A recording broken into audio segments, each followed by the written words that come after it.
I'm Abigail, 35, and family used to be everything to me. For years, I was our family's peacekeeper, smoothing over conflicts and keeping everyone talking. Until that Christmas dinner 3 years ago. One moment we were passing mashed potatoes. The next, my mother's eyes turned cold as she said those words I'll never forget. "You're dead to me." That night, I made the hardest decision of my life. Before I share how my life transformed after that night, let me know where you're watching from, and hit subscribe if family drama stories resonate with you. I grew up in Oakwood Heights, a middle-class suburban neighborhood in Pennsylvania, where every house looked nearly identical with their neatly trimmed lawns and cheerful mailboxes. From the outside, our family appeared picture-perfect too. My mother Janet was known throughout the neighborhood for her immaculate home involvement in community activities and the beautiful holiday decorations she put up each season. My father Richard was respected at his accounting firm, where he worked long hours climbing the corporate ladder. My younger brother Kyle was the star athlete bringing home trophies and making our parents beam with pride. But behind our front door lived a different reality. Janet ruled our household with impossible standards and unpredictable emotions.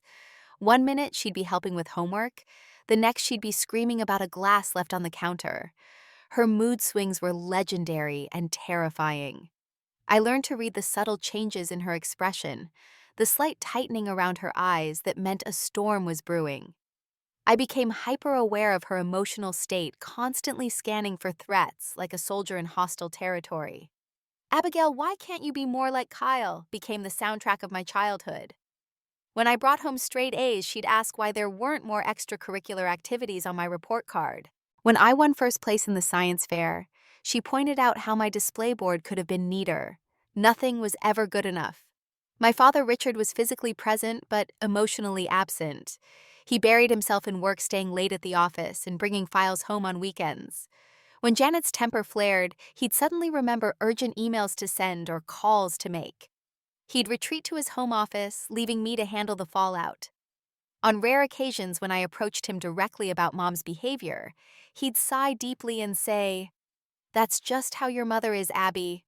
Try not to upset her." Kyle had it both better and worse than me. As the golden child, he received the bulk of our mother's positive attention. His baseball trophies were prominently displayed, his academic achievements celebrated. But he also bore the weight of impossible expectations. Any failure risked toppling him from his pedestal. I saw the anxiety behind his confident smile, the way he'd check Mom's reaction before celebrating any victory. From an early age, I took on the role of family mediator.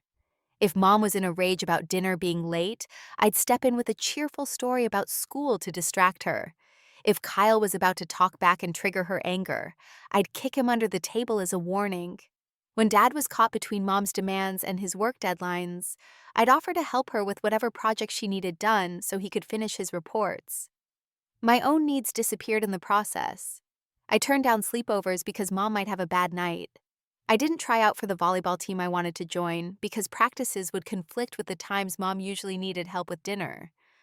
I stopped inviting friends over after seeing how Mom's unpredictable behavior made them uncomfortable.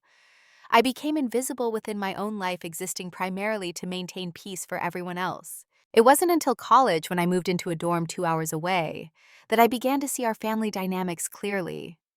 My roommate Danielle came from a supportive home where disagreements were discussed calmly, where parents apologized when they made mistakes. The contrast was jarring. When Danielle's mother called just to ask how her day was going with no ulterior motive or criticism disguised as concern, I nearly cried witnessing it. After graduation, I got a marketing job in Philadelphia, far enough to have independence, but close enough to maintain the family relationships I still felt responsible for. As I built my career and developed healthy friendships, I slowly began establishing boundaries. Small ones at first. Not answering every one of Mom's calls, immediately declining Sunday dinners. When I had other plans, gently pushing back when she criticized my apartment or clothes. Each boundary was met with increasing hostility. "I guess we're just not important to you anymore," Mom would say. Or, "Don't come crying to me when your so-called friends abandon you." Dad would call later with, "Can't you just do what she wants? You know how she gets." Kyle, now married to Amanda, and working at Dad's firm walked a careful line. Privately, he'd admit Mom's behavior was problematic, but publicly, he played the dutiful son. Just go along with it, Abby, he'd advise. It's easier than fighting. By my late 20s, I was in therapy beginning to understand that what I'd experienced was emotional abuse, not normal family dynamics. I tried bringing up concerns constructively, suggesting family counseling, sharing articles about healthy communication. These attempts were met with outrage from Mom, dismissal from Dad, and uncomfortable silence from Kyle. "There's nothing wrong with this family except your attitude," Mom declared after one particularly difficult conversation. "I don't know where we went wrong with you, but you've always been oversensitive, always making problems where there aren't any." Despite everything, I kept trying. Family was family, I told myself. You don't give up on the people who raised you. Little did I know that a Christmas dinner would soon test that belief to its breaking point. The year I turned 32 was transformative. I'd been promoted to senior marketing director at my firm, bought my first condo, and most significantly met James. We connected at an industry conference, and unlike previous relationships that fizzled under the weight of my family obligations, this one flourished. James was kind, steady, and perceptive. He noticed when I'd slip into my people-pleasing patterns and gently encouraged me to voice my own preferences. "What do you want, Abigail?" he'd ask when I defaulted to "whatever you think is best." Such a simple question, yet it often left me speechless. After a lifetime of anticipating others' needs, identifying my own desires, felt like learning a foreign language. 8 months into our relationship, as the holiday season approached, James and I had the family talk. We'd been discussing moving in together, and he wanted to meet my parents before we took that step. They're complicated, I warned him over dinner at our favorite Italian restaurant. Especially my mother. She has very specific ideas about everything. James reached for my hand across the table. "I want to know all of you, Abigail. That includes understanding where you come from." When I called to tell Mom I'd be bringing James to Christmas dinner, her response was immediate and cold. "I don't understand why you need to bring a stranger to our family celebration. We hardly see you as it is." "He's important to me, Mom. I'd like you to meet him." "Is he pressuring you about this? You've only known him a few months." 8 months. And no, it was my idea. "Well, I suppose if you must." She sighed heavily. "Does he have any dietary restrictions I need to accommodate? I've already planned the menu." "No, he eats everything." "Fine. Just make sure he knows we dress for dinner. Nothing casual." The weeks leading up to Christmas were filled with tension. The family group chat became a minefield.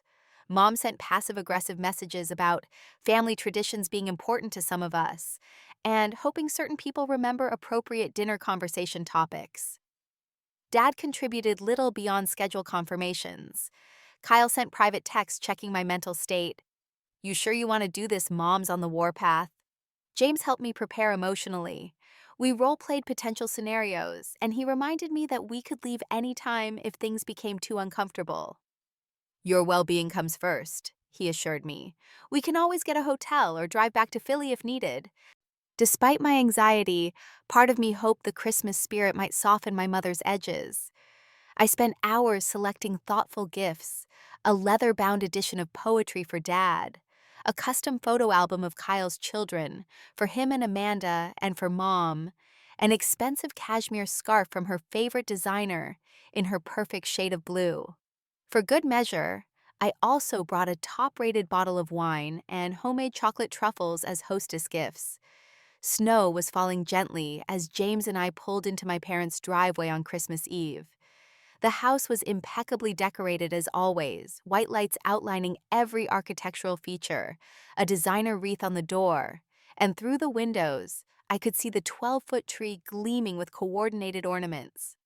"Wow," James whispered. "It's like a magazine cover."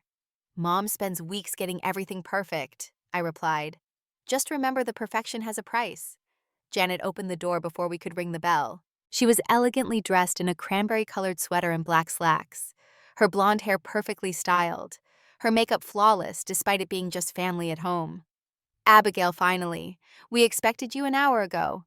She gave me a brief hug, her body stiff. "Traffic was heavy with the snow, Mom. I texted Dad we'd be a little late." "Well, you're here now." Her eyes moved to James, scanning him from head to toe. And this must be John. James, I corrected. James, this is my mother, Janet Sullivan. James extended his hand with a warm smile.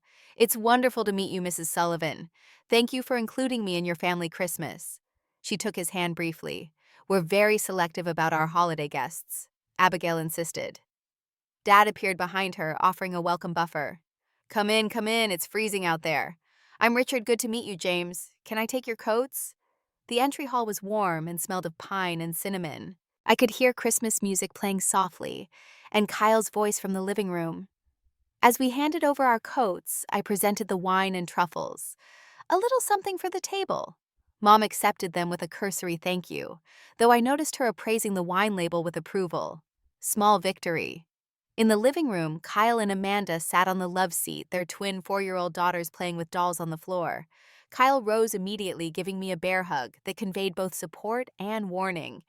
Abby, and this must be the famous James. Great to finally meet you, man. He shook James's hand vigorously. This is my wife, Amanda. Amanda's smile was genuine as she greeted us. She had always been an ally, having gone through her own initiation into the Sullivan family dynamics. The hour before dinner was filled with carefully navigated conversation. Mom pointed out recent renovations to the house, emphasizing the cost and exclusivity of each change. Dad asked James polite questions about his work in software development, nodding with practiced interest. Kyle kept things light with stories about the twins' preschool adventures. I sat beside James on the sofa, hyper-aware of Mom's critical gaze whenever he spoke. Dinner is served, Mom finally announced, leading us to the dining room. The table was a showcase of her entertaining skills. Fine china crystal glasses, silver candlesticks, and an elaborate centerpiece of winter flowers and ornaments. Name cards directed our seating, with James and me separated. James between Mom and Amanda, me between Dad and Kyle. Another small power play I chose not to challenge. As we took our seats in the beautifully decorated dining room, I squeezed James's hand one last time, both of us knowing this was when the real test would begin. The Christmas dinner table was a Norman Rockwell painting come to life, if Norman Rockwell had painted underlying tension and simmering resentment. Crystal glasses caught the light from the chandelier, reflecting tiny rainbows onto the crisp white tablecloth. The centerpiece of pine branches, red berries, and white candles perfectly complemented the hand-painted Christmas plates that Mom only used once a year. The turkey was golden brown, the sides arranged artistically in Mom's best serving dishes. Richard, will you carve? Mom asked, though it wasn't really a question. Dad had been carving the Christmas turkey for 30 years and would continue doing so until his hands could no longer hold a knife. As Dad stood to begin carving, Mom turned to James with a practiced hostess smile. James, Abigail mentioned you work in computers, software development, he replied. I design applications for healthcare systems. How interesting, she said in a tone that suggested it was anything but. I do hope it provides stable employment. Technology changes so quickly these days. James nodded politely. It's actually quite stable. Healthcare will always need secure, efficient software solutions. Abigail used to think she wanted to be a doctor, Mom said, accepting a plate of turkey from Dad. But she decided it was too much work. Marketing was easier.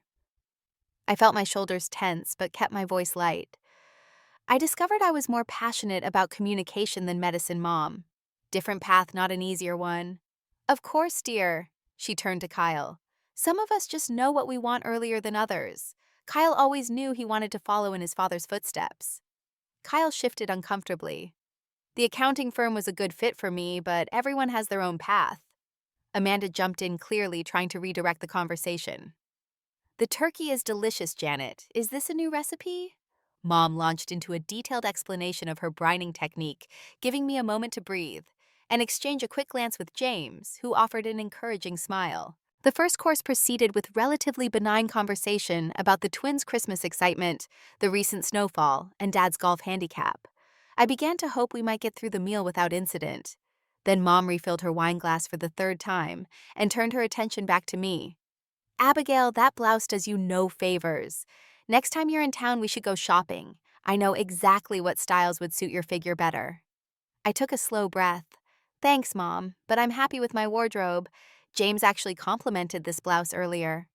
Well, men don't always notice these things, she replied, her smile tight. Speaking of which, how is work? Still doing those social media campaigns? I saw a commercial for your company the other day. It seemed rather simplistic. Our team won an industry award for that campaign, I said, trying to keep my voice steady. And I've actually been promoted to senior director. I'm leading the entire digital strategy team now. A fancy title? Mom said dismissively. But is it really leading anywhere? You're not getting any younger, Abigail. Dad cleared his throat. The potatoes are excellent, Janet. Mom ignored him, her focus locked on me. Your cousin Stephanie is younger than you, and she's already a partner at her law firm. 2 children, too, and maintaining her figure. Kyle shot me a sympathetic look but said nothing. Amanda studied her plate. James's hand found my knee under the table, a silent show of support. My career is on track, Mom. I'm very happy with where I am. And what about you, James? Mom pivoted, her voice saccharine. What are your intentions with my daughter? It seems rather serious to join a family Christmas after just a few months. 8 months, I corrected again. James sat up straighter. I have the utmost respect for Abigail. She's brilliant, kind, and the most authentic person I know. My intentions are to continue building a relationship based on mutual respect and love. Mom's eyebrows raised. Love isn't that premature. Abigail has always rushed into relationships. Her judgment hasn't always been the best. Mom, I warned quietly. What I'm simply stating facts. Remember Thomas. You were convinced he was the one too. Then he left you for his secretary. What was her name? Jennifer, Jessica? Julia, I said, my chest tightening.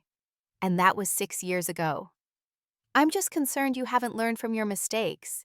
Thomas was at least established in his career, a partner at his firm. And emotionally unavailable and unfaithful, I added. James is nothing like Thomas. Give it time, Mom said with a dismissive wave. Men show their true colors eventually. James spoke calmly. Mrs. Sullivan, I understand your concern for Abigail, but I can assure you my intentions are honorable. In fact, I interrupted, making a split-second decision. We've been discussing marriage. A silence fell over the table. Kyle's fork froze midway to his mouth. Dad stared intently at his plate. Amanda's eyes widened. Mom set down her wineglass with deliberate care. Marriage. You can't be serious. We are, I said, finding my confidence. We haven't made an official announcement yet, but we're planning to get engaged in the new year. Mom's face flushed. This is exactly what I mean about rushing into things. You barely know him. I know him better after 8 months than I knew Thomas after 2 years. James supports my career. He respects my boundaries. He makes me feel valued for who I am, not what I can do for him. And what do you know about his family? His background? Have you met his parents? Yes, we spent Thanksgiving with them in Boston. They were welcoming and kind. Of course they were nice to your face. That doesn't mean they approve. What do they do? Are they educated? James interjected gently. My father is a professor of English literature, and my mother is a pediatrician. Mom blinked, momentarily thrown off by credentials she couldn't immediately dismiss. She regrouped quickly. Well, that's something, I suppose. Still, Abigail, you should consider waiting. Remember how devastated you were after Thomas. You called me crying for weeks. Because you told me I'd never find anyone else at my age, Mom, not because I missed him. I was being realistic. Women have a timeline to consider. Janet, Dad finally spoke up. Perhaps this isn't dinner conversation. Mom turned on him. When should we discuss it, Richard? When she shows up already married to a man we barely know. Someone needs to talk sense into her. I took a deep breath and spoke with a calm I didn't know I possessed. Mom, I appreciate that you care about my well-being, but I'm 32 years old. I've built a successful career. I've learned from past relationships. I'm capable of making my own decisions. Clearly not, she snapped. You've always been naive, emotional, led by your heart instead of your head. That's not fair, I said, still keeping my voice level. You've never approved of any choice I've made that didn't align with what you wanted for me. Because your choices have been consistently disappointing. Her voice rose. Your career choice, your condo in that transitional neighborhood, your friends who look like they shop at thrift stores, and now this rushed relationship. The table fell silent. Even the twins sensed the tension, their little faces solemn as they looked between the adults. "I'm not disappointed in my life, Mom," I said quietly. "I'm proud of what I've built. I'm happy. Why isn't that enough for you?" "Because I know you could do better. You settle for mediocrity when you could excel. You always have. The only mediocrity I've accepted is this relationship with you." The words left my mouth before I could censor them. But once spoken, I didn't regret them. "For years, I've tried to earn your approval, your love. I've twisted myself into knots trying to be the daughter you wanted. Nothing has ever been enough." Mom's face went from flushed to pale. "How dare you speak to me that way in my own home?" "I'm simply being honest. Something this family could use more of. After everything I've sacrificed for you, the opportunities I gave you, this is how you repay me. I'm grateful for the opportunities. But they came with conditions, didn't they? Your support was always contingent on my compliance." Kyle interjected. "Abby, maybe we should—" "No." Mom cut him off, her eyes never leaving my face. "Let her speak. Let's hear all her grievances against the mother who gave her everything." I shook my head. "This isn't productive. I'm not trying to attack you. I'm trying to establish boundaries, to have an adult relationship based on mutual respect." "Respect?" Mom laughed bitterly. "You bring this man to my Christmas dinner and ambush us with engagement plans. That's respect?" "We didn't plan to announce it tonight. But the way you were talking about James about me, I couldn't stay silent." "You never could. Always had to have the last word. Always thought you knew better than everyone else." She lifted her chin. "Well, if you're so dissatisfied with this family with me as your mother, perhaps you should go." "Janet," Dad started. "No, Richard. I won't be disrespected in my own home on Christmas." She turned back to me, her eyes cold. "If this is how you feel, if this man and your so-called independence are more important than family loyalty, then as far as I'm concerned, you're dead to me." The words hung in the air like icicles, sharp, cold, dangerous. Kyle gasped. Dad's face crumpled. Amanda quickly whispered for the twins to go play in the other room. James's hand tightened on my knee, but I barely felt it. A strange calm washed over me. The statement should have devastated me. Instead, it felt like confirmation of what I'd always sensed, but never allowed myself to fully acknowledge. I carefully set down my napkin and stood. "I'm sorry you feel that way, Mom. Thank you for dinner. James and I will be going now." "Abby, wait," Kyle said, standing too. Mom remained seated, chin raised, eyes challenging me to beg forgiveness. I looked at her, really looked at her, perhaps for the first time seeing her clearly.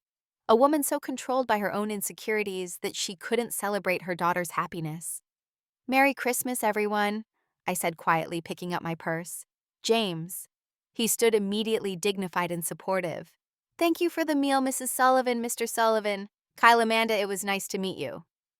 No one tried to stop us as we retrieved our coats and walked out to the car. No one called after us or rushed out to apologize. The only sound was the soft crunch of snow beneath our feet, and as we drove away, Christmas carols playing faintly on the radio.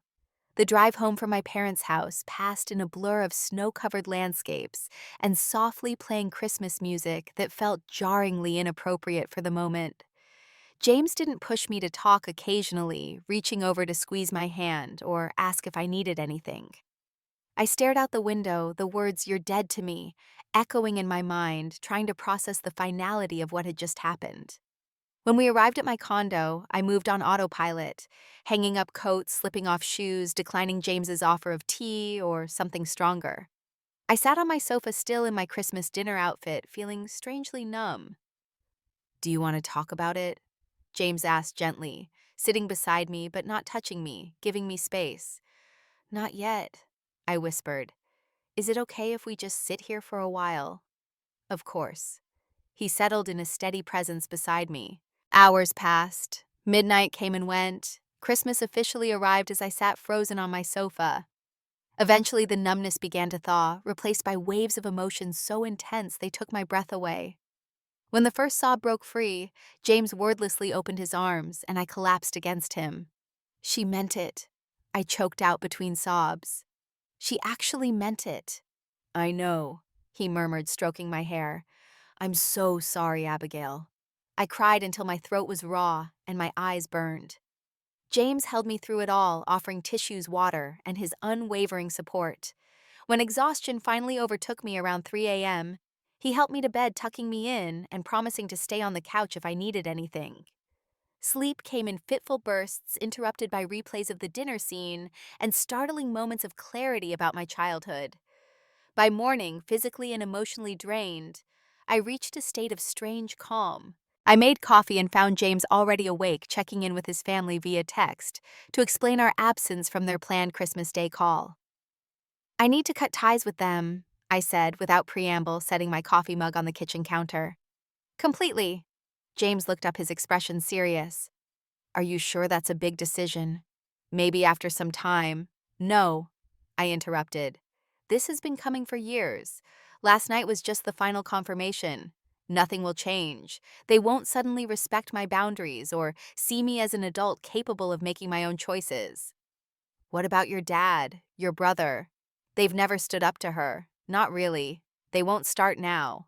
I wrapped my hands around my coffee mug, drawing strength from its warmth. I can't keep participating in this cycle. It's destroying me. James nodded slowly. What can I do to support you? Just be here. Don't try to fix it or talk me out of it.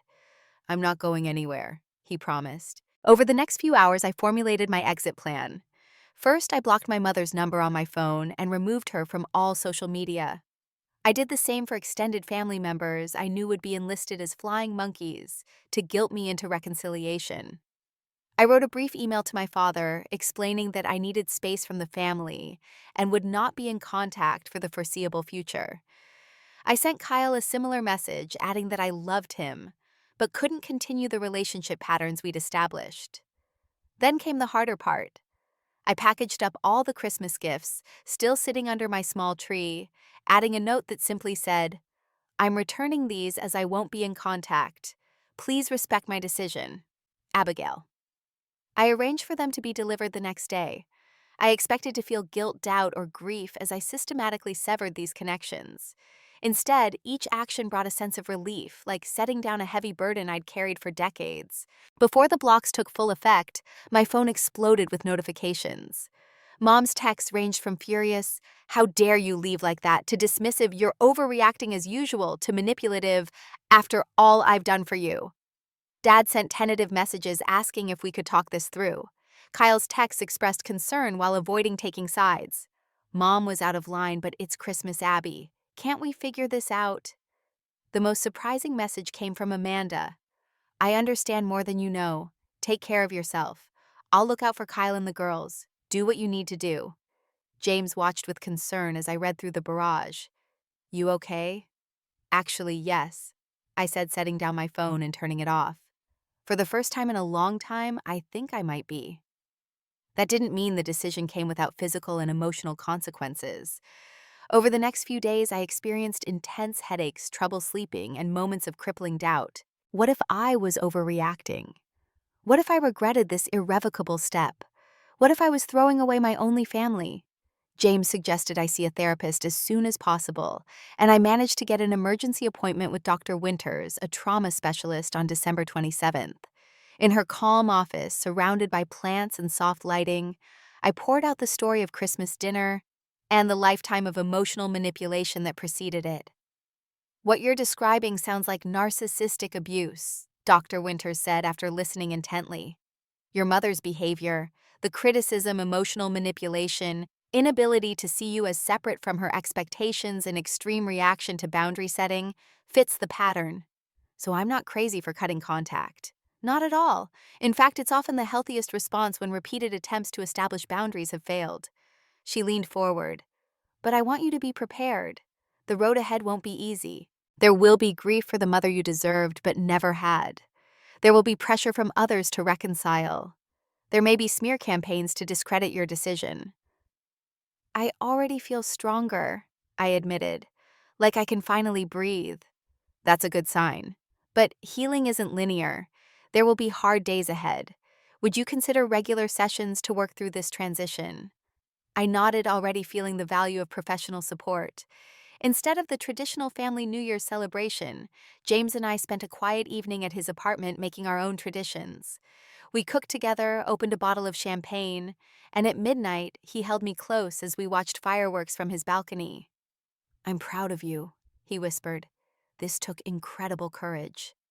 As January dawned, I faced the reality of rebuilding my life without the family connections that had defined me for so long. I didn't yet know how profoundly this decision would transform me, or that the words meant to destroy me would ultimately set me free.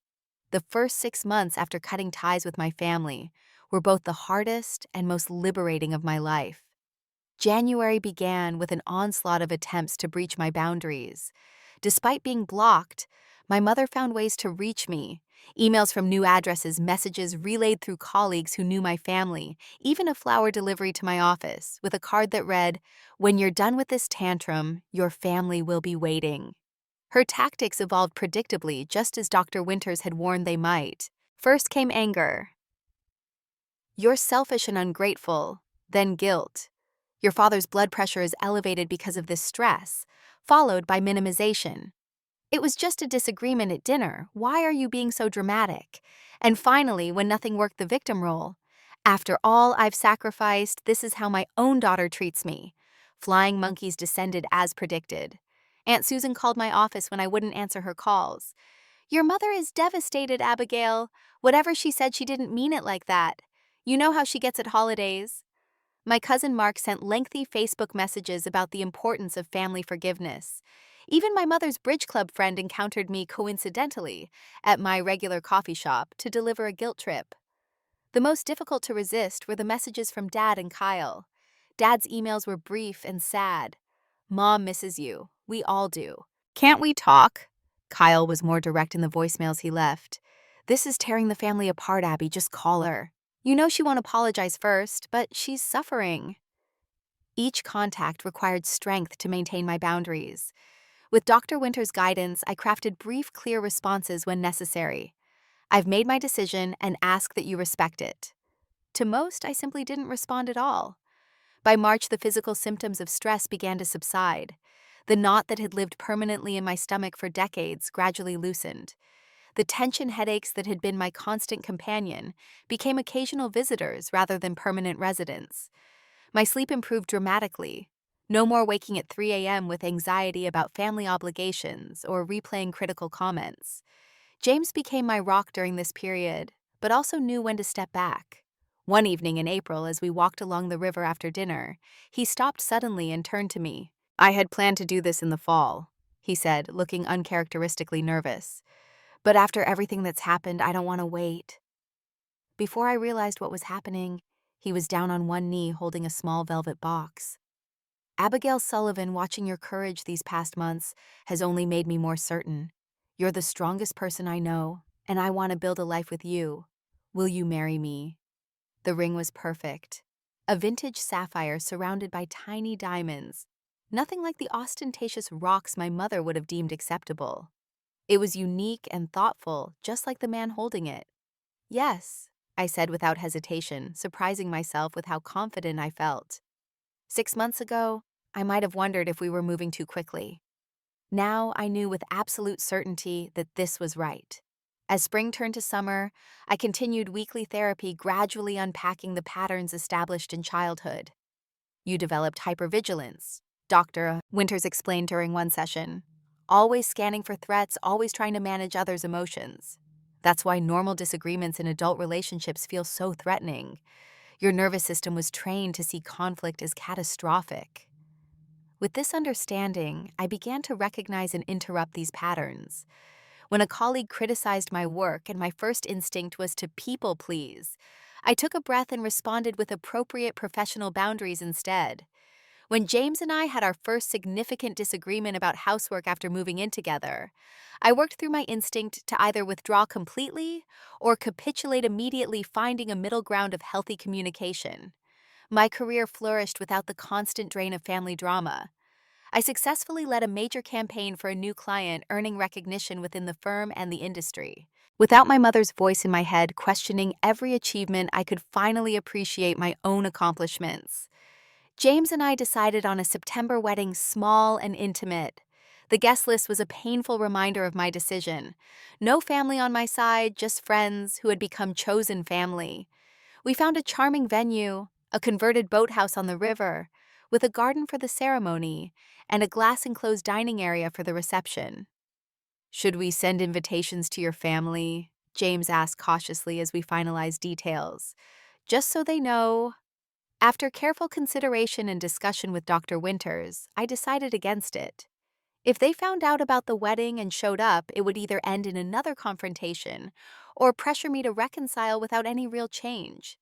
I can't spend my wedding day managing my mother's emotions. Instead, we created new traditions. My closest friend Danielle would be my maid of honor and walk me down the aisle. We wrote vows that honored our journey together and the family we were creating. When I worried about how the absence of my family would look to others, James reminded me, "This day is about us, not appearances. Anyone who matters will understand." As the wedding approached, we bought our first home together, a townhouse in a neighborhood I loved, but my mother would have deemed not established enough. I took particular pleasure in decorating it according to my own taste, not trying to anticipate her criticism of every choice. 2 weeks before the wedding, the inevitable happened. Somehow, despite our precautions, my mother discovered our plans, perhaps through social media or mutual acquaintances or her own relentless investigating. The first sign was a large package delivered to our home containing an expensive crystal vase, my mother's preferred wedding gift, with a card reading, "Every bride needs something from her mother on her wedding day." I donated the vase to a local charity shop the same day. 3 days later, as I left work, I found her waiting by my car in the parking garage. Seeing her for the first time in 9 months was jarring. She looked older, her carefully maintained appearance slightly less perfect than I remembered. "Abigail," she said, stepping forward, "we need to talk." I stood, my ground car keys clutched in my hand. "I have nothing to say." "You're getting married without your family." Her voice held both accusation and hurt. "How could you do this to us? I'm not doing anything to you. I'm living my life." "You've made your point with this little separation. It's time to be reasonable and come home." The familiar patterns were so transparent now. The dismissal of my boundaries as a little separation. The assumption that the purpose was to punish her rather than protect myself. The expectation that I would eventually fall back in line. "This isn't a point I'm making. This is my life now. Please respect my decision and leave." Her face hardened. "If you go through with this wedding without your family, don't expect to ever be welcomed back." I almost laughed at the empty threat. "You already told me I was dead to you. What more is there?" Security arrived then, responding to my discreet text for assistance. As they escorted her away, she called back, "You'll regret this, Abigail. When you have children, you'll understand what you've done." I drove home shaking but resolute. When I told James what happened, he held me close. "I'm so sorry. Should we consider security for the wedding?" The suggestion was sad but necessary. We hired a discreet security team with photos of my parents and strict instructions not to allow them entry. On our wedding day, as I prepared with Danielle and my bridesmaids, I felt a complex mix of emotions. Joy for the future I was building, sadness for what should have been, but predominantly peace with my decision. When my mother actually did attempt to enter the venue, security intercepted her without incident. I only learned about it after the celebration. Standing before our closest friends exchanging vows with James, I felt a profound sense of rightness. This was my chosen family now. The people who loved me unconditionally, who respected my boundaries, who celebrated my authentic self, rather than trying to mold me into someone else's vision. At the reception, Danielle raised a toast that brought tears to my eyes. To Abigail, who taught us all that courage sometimes means choosing your own happiness, even when it's the hardest choice of all. Later, dancing in James's arms as husband and wife, I realized something remarkable. Throughout this beautiful emotional day, not once had I scanned the room for signs of disapproval. Not once had I dimmed my joy to manage someone else's feelings. Not once had I apologized for taking up space in my own life. For the first time, I was fully present, completely myself, without apology. The wedding day that should have been devastated by my family's absence had instead become a powerful symbol of my new beginning.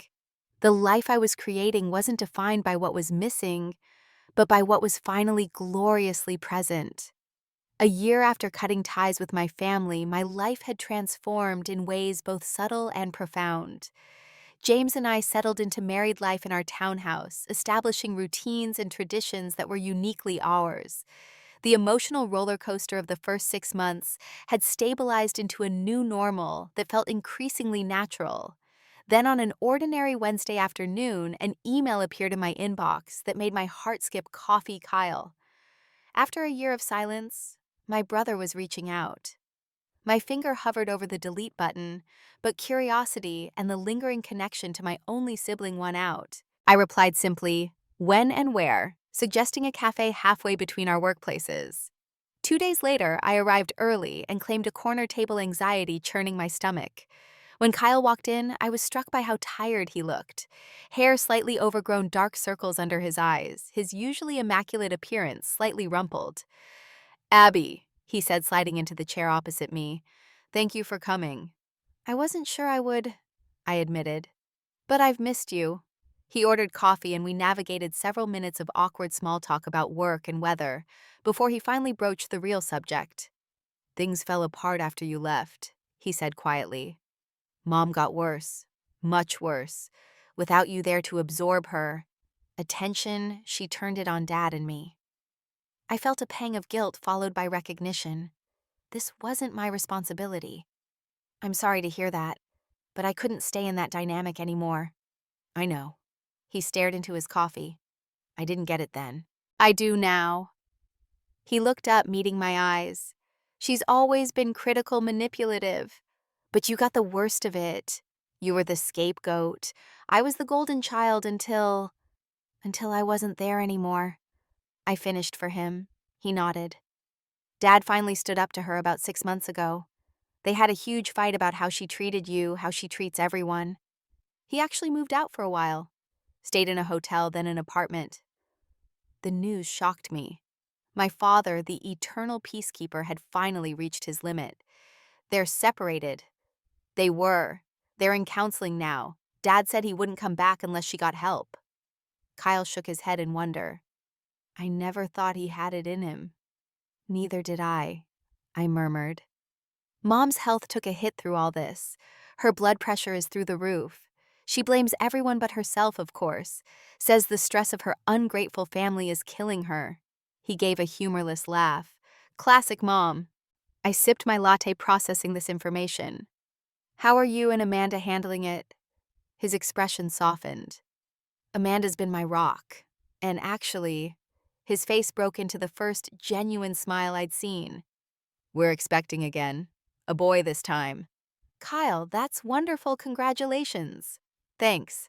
It's got me thinking a lot about family patterns, what kind of father I want to be." He hesitated. "Amanda's worried about Mom being around the baby. The twins are old enough now to notice how she treats people, the things she says." I nodded, understanding completely. "You're concerned about setting boundaries." "Yeah, and I don't know how. You're the only person I know who's actually done it successfully, even though it was extreme." He leaned forward. "How do you do it, Abby? How do you stand firm when she's pushing every button, using every manipulation tactic?"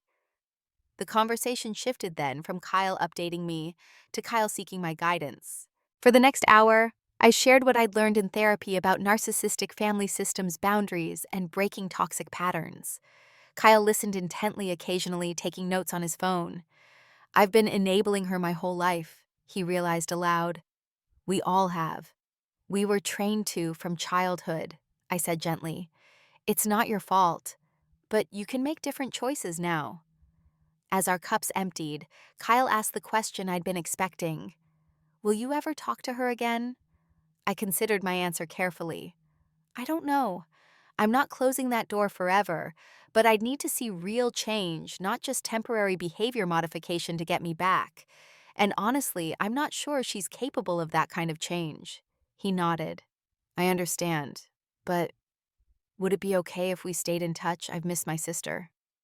The simple honesty in his voice brought tears to my eyes. "I'd like that." We parted with a hug that felt like the first authentic embrace we'd shared in years. As I walked back to my office, I felt both lighter and heavier. Relief at reconnecting with Kyle, concern about being pulled back into family dynamics, and a new weight of responsibility as my brother looked to me for guidance. I told James about the meeting that evening. "I'm happy you're rebuilding that relationship," he said. "But be careful about getting triangulated back into drama with your mother." "I know, I'm going to discuss it with Dr. Winters this week." 2 weeks later, Kyle called with news that sent shockwaves through my carefully constructed piece. "Mom found out I met with you. Amanda accidentally mentioned it and Mom went ballistic. She's demanding I choose sides, her or you." "What did you say?" I asked, bracing for his answer. "I told her I'm a 34-year-old man with my own family, and I'll maintain relationships with whoever I choose." His voice held a mixture of pride and disbelief at his own courage. "She didn't speak to me for 3 days, but I didn't back down." "I'm proud of you," I said, genuinely impressed by his newfound backbone. A month after reconnecting with Kyle, another unexpected email arrived, this one from my father. "Abigail, I wonder if we might talk. There are things I need to say to you. Dad." With more trepidation than I'd felt meeting Kyle. I agreed to a Saturday morning coffee at a different cafe, one where we were unlikely to run into business associates of either of us. Dad arrived exactly on time, as he had for every appointment throughout my childhood. He looked older, the lines around his eyes deeper, but there was something different in his posture, a straightness to his shoulders that hadn't been there before. "Abigail," he said, and to my shock, his eyes filled with tears. "Thank you for seeing me." We ordered coffee, and then without preamble, he said something I'd never heard from him before. "I'm sorry. I failed you as a father." The words hung between us, unexpected and powerful. I waited, sensing he had more to say. "I let your mother treat you terribly. I stood by while she tore down your confidence, manipulated you, made you responsible for her emotions. I told myself I was keeping the peace, but really I was being a coward." My throat tightened. "Why now, Dad?" "What changed?" He sighed heavily. "After you left, everything got worse. Your mother needed someone to focus her issues on, and with you gone, it fell to me and Kyle. For the first time, I couldn't escape it by going to the office or the golf course. I had to face what our family really was." He stirred his coffee absently. "I started seeing a therapist. He helped me see how dysfunctional our family system is, how I enabled it." "You're in therapy." I couldn't hide my surprise. He nodded. "Best decision I've ever made. Hardest, too. Looking at yourself honestly isn't easy at any age. But at 62, it's particularly painful to realize you've spent your life making the wrong choices." "What about Mom? Kyle mentioned you separated for a while." "We did. I told her I wouldn't return unless she got help, too. She resisted, but eventually agreed to marriage counseling." He gave a rueful smile. "It's been challenging. Your mother doesn't accept criticism easily." "That's an understatement," I said, attempting lightness, but hearing the bitterness in my voice. Dad reached across the table, not quite touching my hand, but extending his own. "I don't expect forgiveness, Abigail. I don't deserve it. I just wanted you to know that I see now what I didn't allow myself to see before, and I'm truly sorry." I studied my father's face, seeing genuine remorse. "I appreciate that, Dad. It means a lot to hear. Your mother tells everyone you abandoned the family when we needed you, that you chose your husband over your blood relatives." He shook his head. "But we both know who abandoned whom." The acknowledgement of this truth after years of gaslighting brought unexpected tears to my eyes. "Yes, we do." We talked for nearly 2 hours, covering ground we'd never explored together. He asked about James, my work, our home, showing genuine interest without judgment. When he mentioned seeing the announcement of our wedding in the local paper, regret flashed across his face. "I should have been there to walk you down the aisle." "You weren't ready to stand up to Mom then," I said simply. "No, I wasn't." He straightened his shoulders again. "I'd like to be part of your life again, Abigail, if you'll allow it. On your terms. Whatever boundaries you need to feel safe." I considered his request carefully. "I'd like to try Dad, slowly, and not in any situation that includes Mom unless she's made significant changes." "I understand completely." He hesitated. "She knows I'm meeting you today. She's not happy about it. And yet you're here anyway. He smiled. And yet I'm here anyway. As we parted, he hugged me awkwardly but sincerely. It felt like the first real hug we'd shared in decades. Over the following months, I navigated these fragile new connections with Kyle and Dad, always mindful of my own boundaries and emotional health. We met for occasional lunches or coffee, never at family gatherings, never with Mom present. Through Kyle, I learned that Mom was telling friends and extended family that I had abandoned her in her time of need, painting herself as the victim of a cruel, ungrateful daughter. It used to bother me what people thought, I told James after hearing about another of Mom's smear campaigns. Now I realize those who believe her without question aren't people I need in my life anyway. The unexpected gift of setting this boundary was discovering who truly cared about me versus who was entangled in the family's dysfunctional dynamics. Some relatives reached out privately expressing support for my decision while maintaining their own relationships with my mother. Others chose sides believing her version without question. I learned to accept both with equanimity.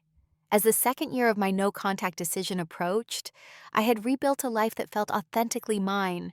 A strong marriage, meaningful work, supportive friendships, and cautious, boundary-respecting relationships with my brother and father. The whole where a mother's love should have been remained, but it no longer defined me. It was simply part of my story, neither the beginning nor the end. 3 years after that fateful Christmas dinner, I stood in the nursery of our new home, my hand resting on my swollen belly as I felt our baby girl kick. The room was painted a soft sage green, decorated with woodland creatures and filled with books. James came up behind me, wrapping his arms around what remained of my waist, his hands joining mine over our child. "What are you thinking about?" he asked softly. "Family," I replied. "The one I left behind and the one we're creating." At 38 weeks pregnant, thoughts of motherhood naturally led to reflections on my own mother. Despite 3 years of no contact, despite the healing and growth, there remained moments when grief would wash over me unexpectedly. Not for the mother I had, but for the mother I needed and never got. "Do you ever regret cutting ties?" James asked a question he revisited periodically to check in on my emotional state. I considered carefully before answering. "I regret that it was necessary. I regret that she couldn't love me as I am.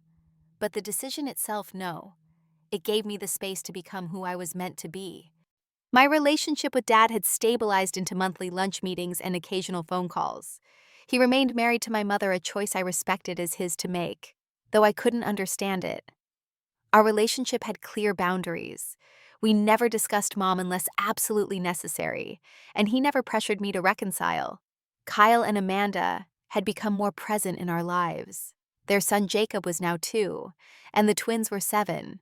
We enjoyed the role of aunt and uncle, hosting the children for occasional sleepovers and attending their school performances.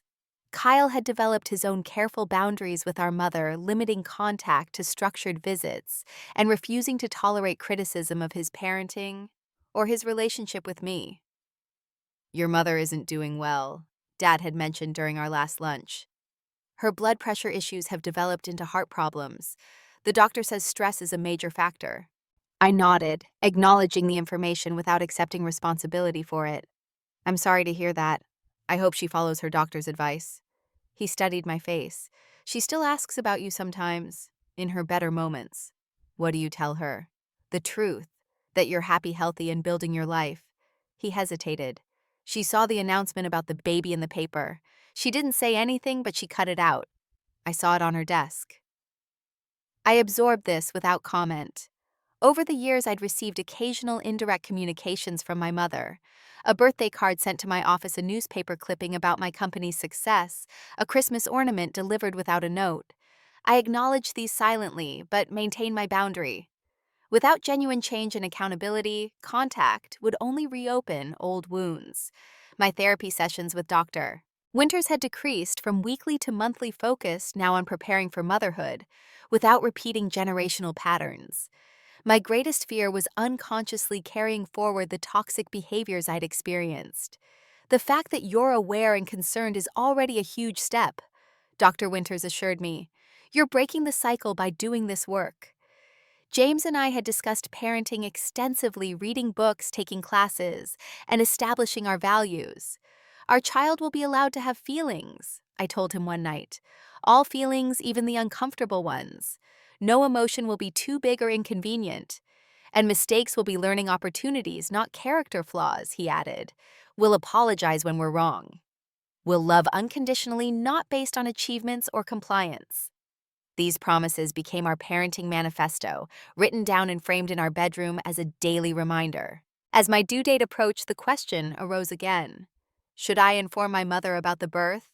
After careful consideration with James and Dr. Winters, I decided to have Dad relay the news after the fact, but not to initiate direct contact.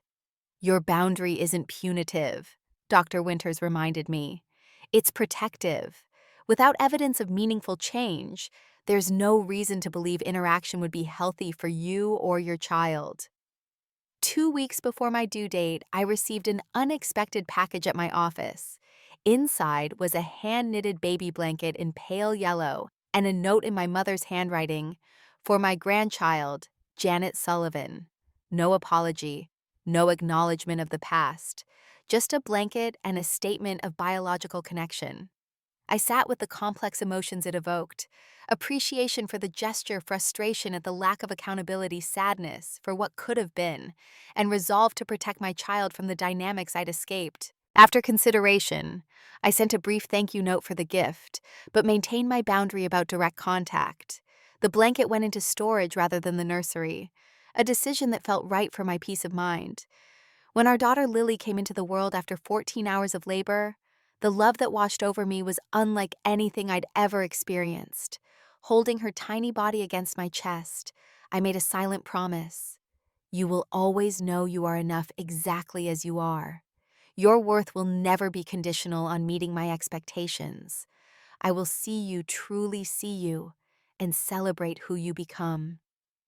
In the hospital room filled with flowers from friends and colleagues, Kyle and Amanda visited with their children, bringing handmade cards and wide-eyed curiosity about their new cousin. Dad came separately, tears in his eyes, as he held his granddaughter for the first time. "She's perfect," he whispered, "just like you were." The absence of my mother in this pivotal moment carried both sadness and peace, the culmination of a decision made 3 years earlier that had allowed me to heal enough to become the mother Lily deserved. In the months that followed, parenting challenged and rewarded me in equal measure. Sleepless nights and breastfeeding struggles tested my resilience. Lily's first smile, her tiny hand curling around my finger, her trusting eyes looking up at me, these moments cemented the rightness of my life choices. Occasionally, I'd catch myself in patterns that echoed my mother: a flash of irritation at a minor inconvenience, an intrusive thought about how things should be done. But unlike her, I could recognize these moments, step back, take a breath, and choose a different response. "The work you've done is showing," James said one night after watching me talk myself through a triggered moment. "You're breaking the cycle." On Lily's first birthday, we hosted a small celebration in our backyard. As I watched her toddle between guests, accepting love and attention from our chosen family, I reflected on the journey from that Christmas dinner to this moment. My mother's words, "You're dead to me," had been intended to control through fear of abandonment. Instead, they had ultimately freed me to build a life based on authentic connection rather than obligation. The words meant to destroy me had become the catalyst for my rebirth. Family, I had learned, was not defined by blood, but by love. Not by history, but by healthy dynamics. Not by obligation, but by choice. The family I created with James, the relationships I maintained with Dad and Kyle on my own terms, the friendships that sustained me. These connections formed the foundation of a life richer than I could have imagined when I walked out of my parents' house that Christmas night. I still carried wounds from my childhood. I still grieve for the mother-daughter relationship I never had. Some days were harder than others, especially now that I understood from the inside what it meant to be a mother, how natural it was to want the best for your child, while accepting them exactly as they are. But those wounds no longer defined me. They had become part of my strength, informing my compassion, my boundaries, my values. They had taught me what I did not want to repeat, clarifying my vision for the family I was building. As Lily blew out her birthday candle with considerable help from James, surrounded by people who loved her unconditionally, I felt a profound sense of peace. The cycle was broken. A new legacy had begun. I wonder as I share this story if you've ever had to set difficult boundaries with family. Have you had to choose between peace and obligation? The journey isn't easy, but I hope my experience shows that choosing yourself isn't selfish. It's sometimes the only path to becoming who you're meant to be. If this resonated with you, please like and subscribe to hear more stories of healing and transformation. And share your own experience in the comments below. Your story might be exactly what someone else needs to hear today. Thank you for listening, and remember, family should feel like love, not like survival.